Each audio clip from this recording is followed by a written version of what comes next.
Previous video, we learned that Nazi support skyrocketed. Here's the Nazi Party here in 1933, all thanks to the Great Depression. In this video, let's look at how Hitler became Chancellor and how he consolidated his power to become Führer of Germany by 1934. So in 1933, Hitler was denied the chancellorship. After the Reichstag elections of July of 1932, the Nazis were the single largest party with 230 seats.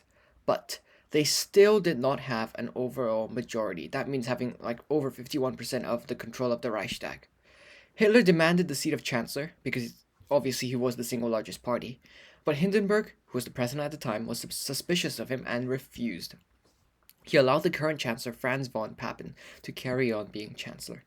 Hindenburg then used his emergency powers, also known as Article 48, we covered this in the previous videos, do watch them if you haven't done so already, to pass the measures that von Papen hoped would solve the unemployment problem caused by the Great Depression. Now, when Hitler demanded the seat of Chancellor and was denied, he ordered his SA and SS. Remember, the SA was it was part of the Hitler's basically like paramilitary, and the SS is part of the SA, that special part of the SA that's like is extremely like fanatically loyal to Hitler. And the SA is also called the Stormtroopers, by the way. And the SA and SS, he told them to cause more chaos on the streets and Nazi members of the Reichstag to always vote against the government so that the Chancellor, whoever the Chancellor was at the time, would never have power. And the Chancellor was in trouble, Franz von Papen.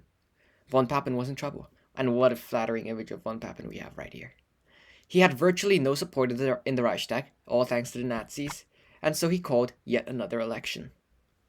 In November 1932, the elections, the Nazis yet again came out as the single largest party, but their vote did fall slightly.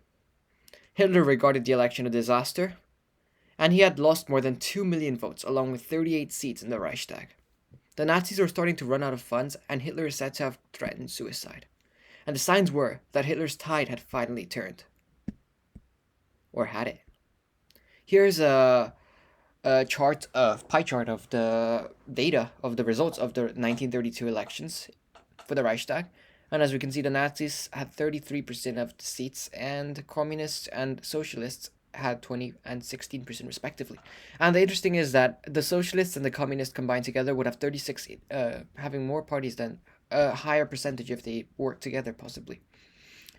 Now, Hitler is denied again. And by the way, the key thing to note is this was the last free Reichstag before Hitler becomes power, and it became pretty much a dictatorship. Now, Hitler is denied yet again. Hindenburg refused yet again to appoint Hitler as Chancellor. And in December of 1932, Hindenburg appoints Kurt von Schleicher, one of his own advisors and a bitter rival of von Papen, the previous Chancellor, as Chancellor. So Kurt von Schleicher becomes Chancellor. And here we have a nice image of Kurt von Schleicher. But he had the same problem as von Papen, no support of the Reichstag. And within a month, due to a lack of support, von Schleicher was also forced to resign. By then, it was pretty much clear that the Weimar system of government was not working, because whoever the Chancellor was, they would never have support thanks to the Nazis. The system of balances and proportional representation meant that no political party was able to provide strong rule. This had left President Hindenburg, who was 84 at the time, to more or less rule the country using his emergency powers, Article 48. And in a way, Hindenburg had already overthrown democracy, because, well, he was ruling the country on his emergency powers, so that's pretty much, it's not a democracy anymore, right? Because he doesn't have to go through the Reichstag to make any new laws. He can just make whatever he wishes and just declare it an emergency. And by the way, the interesting is Hindenburg was 84 at the time. Joe Biden, is currently 80 years old as of 2023.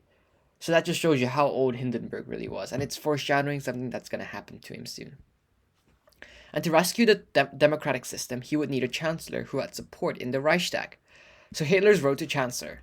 Through January of 1933, Hindenburg met secretly with von Papen and other army leaders and politicians. On the 30th of January, to everyone's surprise, they offer Hitler the post of chancellor. Now, why would they do this? Why? Why would Hindenburg and von Papen give Hitler, who was an extremely radical extremist, right? Why would they give him the post of chancellor? So why? The plan was simple, right? They thought they could control Hitler whilst benefiting from him. With only a few Nazis in the cabinet and von Papen as vice chancellor, they were confident that they could restrict Hitler's influence and his extremist demands. And Papen actually persuades Hindenburg to, basically let Hitler become chancellor, and so that he could become vice chancellor. So the idea was that the policies would be made by the cabinet, which was filled with conservatives like von Papen. Hitler would simply be there to get the support in the Reichstag for those policies and to control the communists. It all makes sense, right?